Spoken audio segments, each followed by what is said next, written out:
today's video ay mag-uwi na kami. Atid ka namin, mag-atid na naman siya. Ay ano, bangka lang yung sakyan namin guys.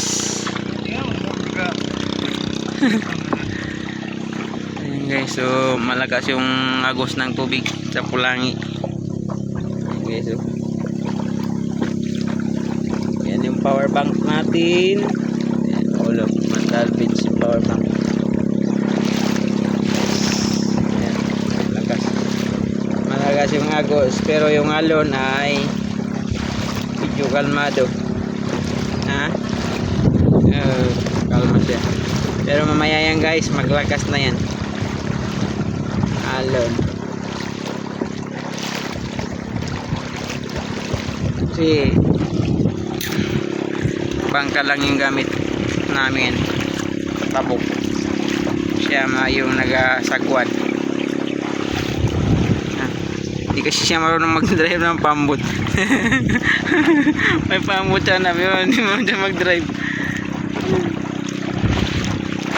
Ang kapatid ko kasi masama ang pakiramdam. So mayroon tayong customer na kahintay doon guys. Yung mga anak ng CEO guys. Yan na guys, so dito na tayo, lapit na, at papasok pa tayo dyan gamit ang bangka. Yun yung daan namin guys. Dati dito nakaparking yung motor, naglalakad lang kami yan. Ngayon bangka ng gamit, hindi na siya motor. So yun yung sasakyan guys sa kalsada. Ayan yung mga anak ng CEO naghahintay doon para ayusin yung kanilang motor. Okay, so pasok na kami, malapit na kami sa kalsada. Yun yung sasakyan, at meron tayong customer doon naghahintay, yung mga anak ng CEO.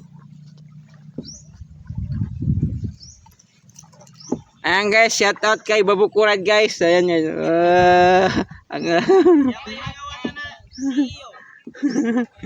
Ayan si wala. Ayan guys, so mga CEO. Gumbayaban yung motor. So kano na? Yaba boss. Ano customer, 21 ng motor. Yaba, ipeduktor namin.